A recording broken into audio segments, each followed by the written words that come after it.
to Haverhill Journal Live, where we're bringing you the best of what's happening in our city.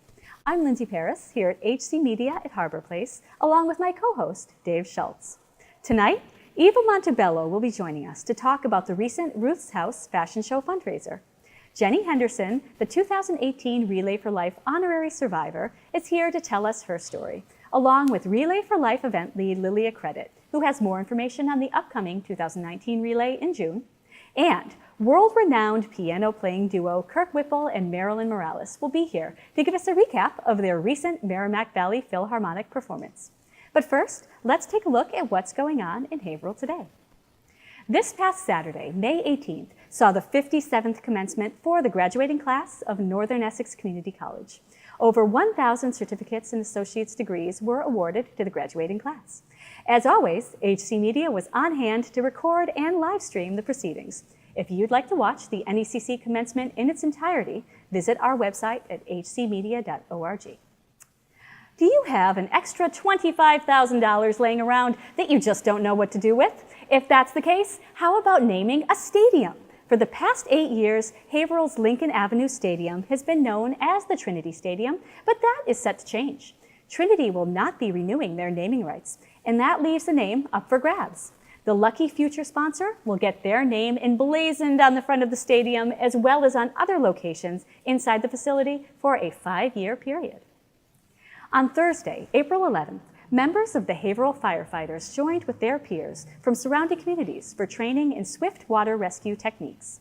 The training took place at Shawsheen River in Andover and was conducted by the Fire Academy. HC Media was on hand to see our city's firefighters in action.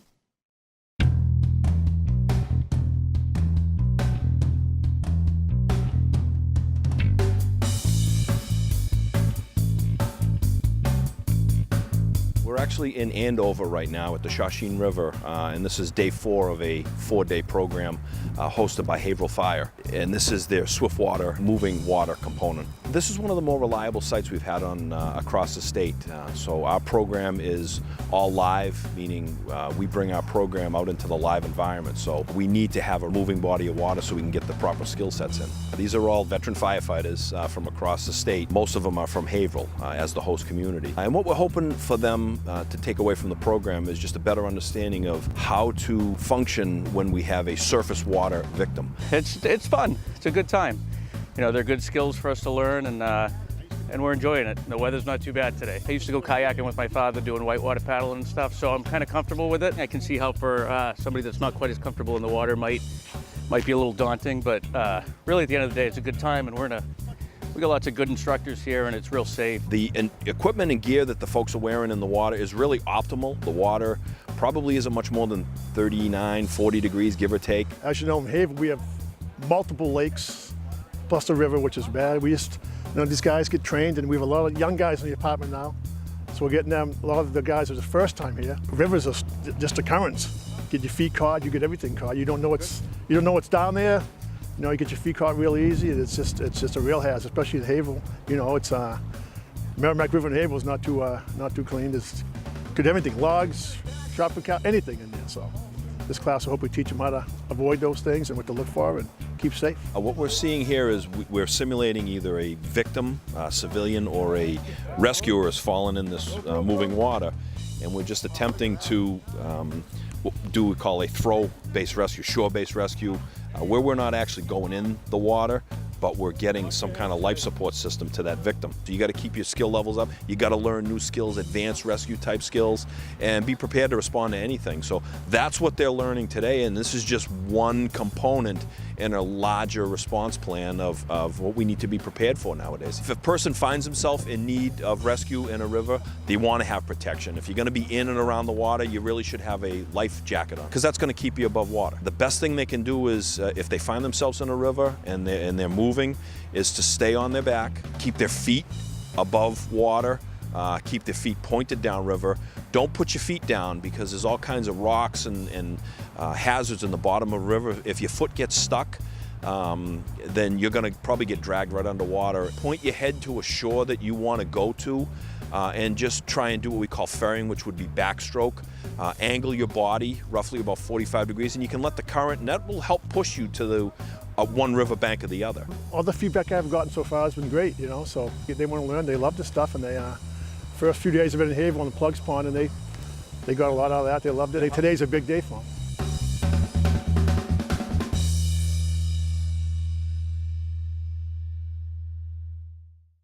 It's great to see what actually goes into the training for such an important job. On April 25th, the Be Fierce fashion show was presented at the Groveland Masonic Lodge. The event saw local fashion experts combining modern and vintage clothing to create signature styles, with all proceeds benefiting longtime Haverhill charity Ruths House. Tonight, Dave Schultz is going to talk to Eva Montebello to learn a little more about the event and all of the good things that Ruths House does. Dave? Thanks, Lindsay. As Lindsay said, I am joined here tonight by the fabulous Eva Montebello. Thank you for having me. So you helped organize the Be Fierce fashion show. Tell me about it. Yeah, one of the ladies from Vintage Vault in Georgetown came into Ruth's House one day and said, hey, we want to have a fashion show for you. So of course, you know, me and my event self jumped into action and was like, great, let's get together.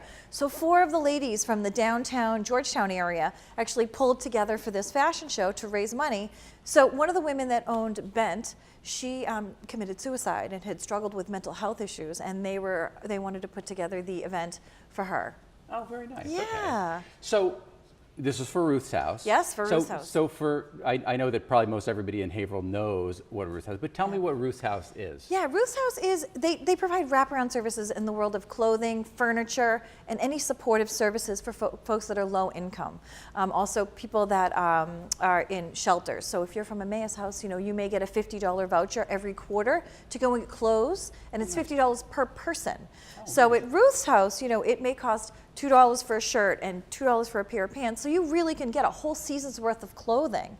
So, you know, say you have a family of, you know, 1 mother and 3 children, that's $200 of clothing vouchers that you can really go in and purchase the clothing that your children need to get through their school year. And get through the season. Oh, that's wonderful, wonderful. Yeah. So do you have any other events that are coming up for Ruth's House? Yeah, we have a couple of really wonderful events. We actually have another fashion show coming up in August. Okay. And then we have our gala, which is buy the $50 raffle ticket, and you can win $2,000, $1,000, or $500. And we also have a fantastic party.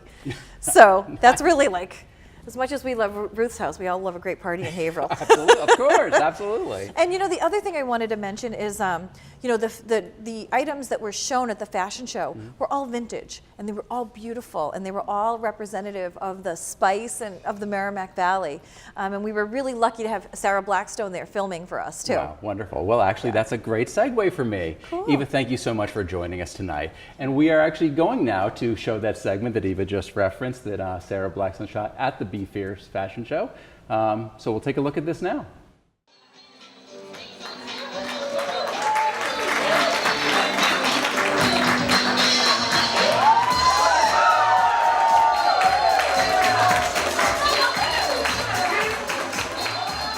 There were 16 models, each walked for 4 shops. We started planning, I think, in February. You know, Ruth's House was very helpful. I want people to walk away feeling inspired, kind of realizing that there are no rules in fashion. Everyone else is underdressed, that's what I say, and you can dress up to go to Market Basket, just be unique and be yourself.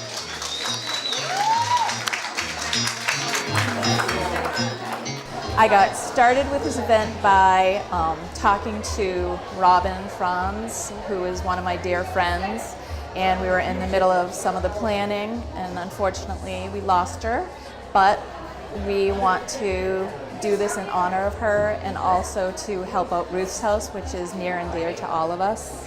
And now the most amazing thing happened. Miranda, who has Bent Emporium, took over for Robin, and we are now collaborating with my handmade jewelry and her fantastic vintage clothing, and just, it's been a really amazing ride. Doesn't Winnie look gorgeous? And the flare jacket.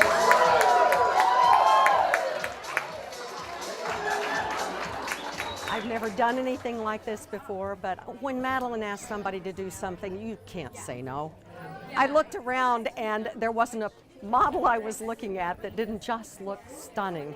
But It was beautiful seeing all these people coming together, all these amazing women being fierce for this wonderful charity event, and I hope that we raised a lot for Ruth's House. It's a wonderful charity.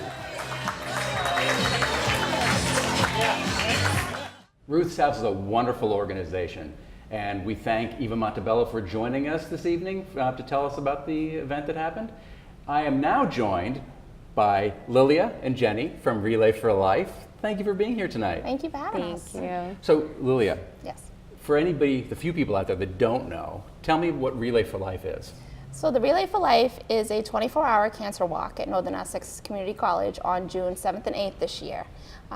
We raise money for the American Cancer Society. It goes towards research. It also goes towards a couple other different organizations to help give cancer patients rides to and from treatments. There's also the Hope Lodge, which helps with patients and significant others when they go in and get treatment. It helps put them up in a nice place where they don't have to worry about the financial burden of having to get treatment. It's also just a great community organization that we have here in Haverhill, and I'm hoping that we get a lot of involvement this year. Wonderful, wonderful. So it's June 6th and 7th, you Yes. said. Yeah. So how can somebody get involved? Well, you can sign up. We have a Facebook page, which is the Greater Haverhill Relay for Life. You can also Google, or however way you do it, for the Relay for Life of Haverhill. You can communicate through the American Cancer Society that way. But the best way nowadays is with the social media. You can join a team, or if you'd like to just come down day of, you don't have to be on the team. We encourage everyone to come down and see what it's all about and see what we do and the events that we have, and maybe next year have a team. It may seem a little overwhelming to start up a team right away. I know I personally didn't start up right away. I actually had been involved with the Relay for Life prior to my daughter being diagnosed with cancer, and then it actually took me about 2 years before we really got involved in it. Everything was going really well, and we had a lot to celebrate, so we decided to have a team, which it's Ashley's crew. And we've met some amazing people throughout, and I just recommend people to come down and see it. It's so hard to explain the event. We have a lot of different things that go on. Our event kicks off at 3 o'clock on Friday, and we have our opening ceremonies at 6 o'clock. During that time, we also have a survivor reception, which is open to all cancer survivors. It's free, and this year we're very, very fortunate that Longhorn is sponsoring our event. So there's going to be some awesome food. Excellent. I didn't realize until talking to you earlier that you could, I thought you had to have a team to be involved. I've got neighbors who have had teams, and lots of people I know. I was glad to hear you say that, so you can just go there Absolutely, in the afternoon and enter raffles, or even participate in lunch, and you're just looking for donations or some extra funds for Absolutely, that yeah. you're There's raising. different on-site fundraisers. There's a lot of stuff for kids. All of our different teams put on different types of games and stuff. Very minimal, maybe it's $1 or 50 cents and most of them you'll win a little prize, but all that money goes back towards the American Cancer Society. So it's definitely a great way for the community to come down and make a difference. Wonderful. And so Jenny, you are this year's honorary survivor for the Relay for Life, correct? Yes. So I am a 20-year survivor, and my family actually got involved with Relay 20 years ago. Okay.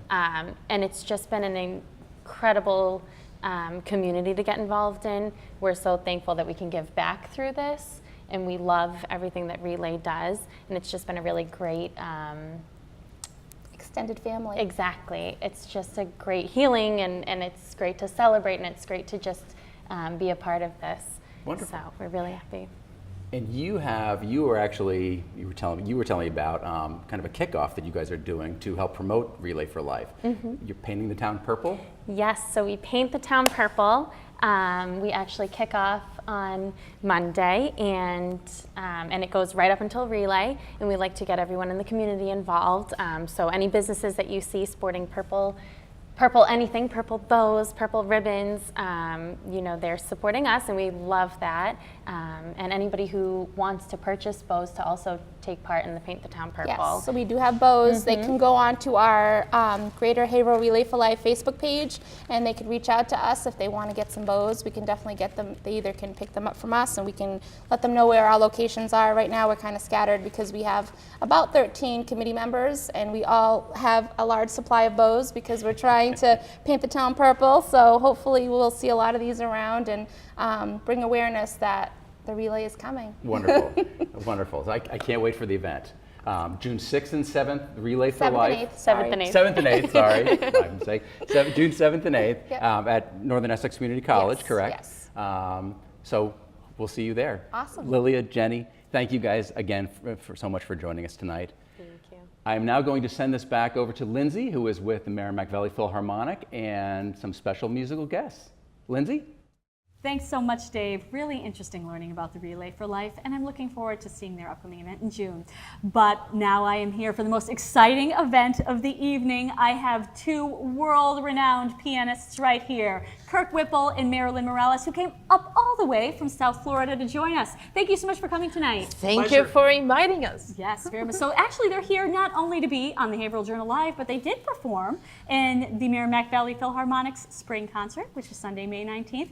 Now tell us a little bit about your performance. I heard that you had a world premiere. Oh my gosh, it was unbelievable, unbelievable. Well, first of all, let me tell you, those people, I think they're honorary Cubans because they played my piece with so much spunk, you know? I love it. It was great. Well, and they didn't only play Marilyn's piece, but they performed the world premiere of movement from a concerto that I've written called Fives. And the movement was Wolfie, which is Mozart never wrote a piece in 5, and this was my idea of what if he did. And that's really unique, I think, because most songs of yours are composed in 4, right? 4 Yeah. or 3 or or 2, Yeah. some combination frequently, but 5 is it's a number we need to get used to, and I'm trying to make that happen. Now, Kirk and Marilyn are actually a husband and wife duo, and you've traveled all over the world performing, correct? Yes, Yes. we do. Yeah. We met in a piano competition in Portland, Maine, and I beat him. Yes, but I won the prize. Very good. Oh, Fantastic. Now, this is George Monsieur, here to my left. Now, he is the conductor of the Merrimack Valley Philharmonic, and I am sad to say that he just performed his last concert with us, that he is retiring after 30 years. 30 years. Right? So, Go on. tell us a little bit about your years here. Oh, where does one begin? And don't tell me at the beginning either. I spent. Oh, I love that thing. 30 years went by in about 30 minutes. You take on a responsibility like that, and there have been people that have come and gone in the orchestra and on the board of directors. And working with new people is always a little intricate, shall we say, but the general atmosphere that I've always tried to create in the orchestra is one of being a family.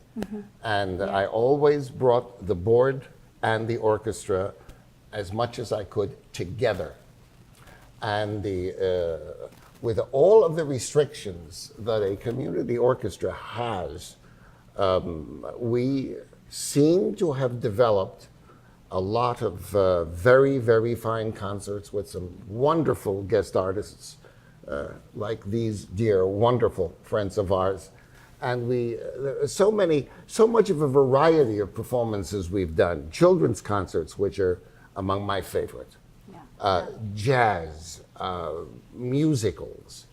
It's been a very joyous ride. It has. And all of these concerts, they have 4 concerts a year, all at the Right. Timberlane Regional Performing Arts Center, and it's a wonderful place to be. You can visit their website, mvpomusic.org, to learn more. That's right.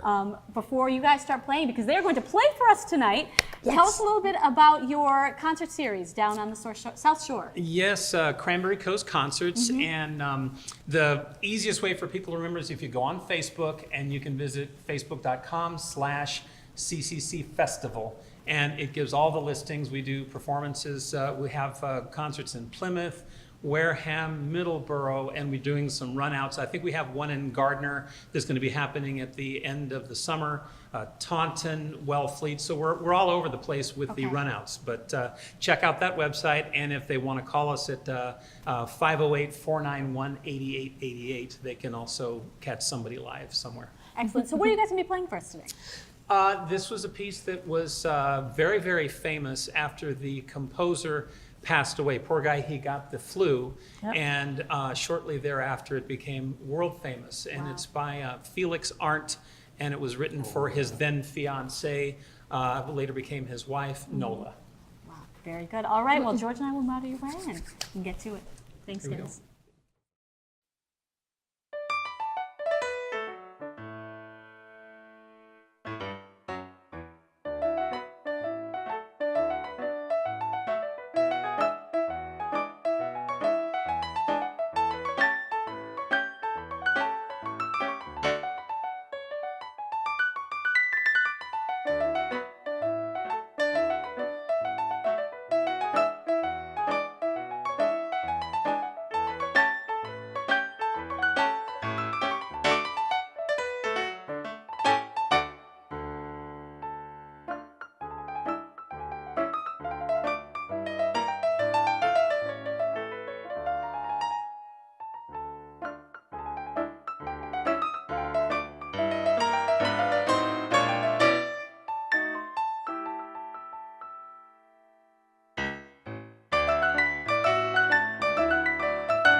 Brava.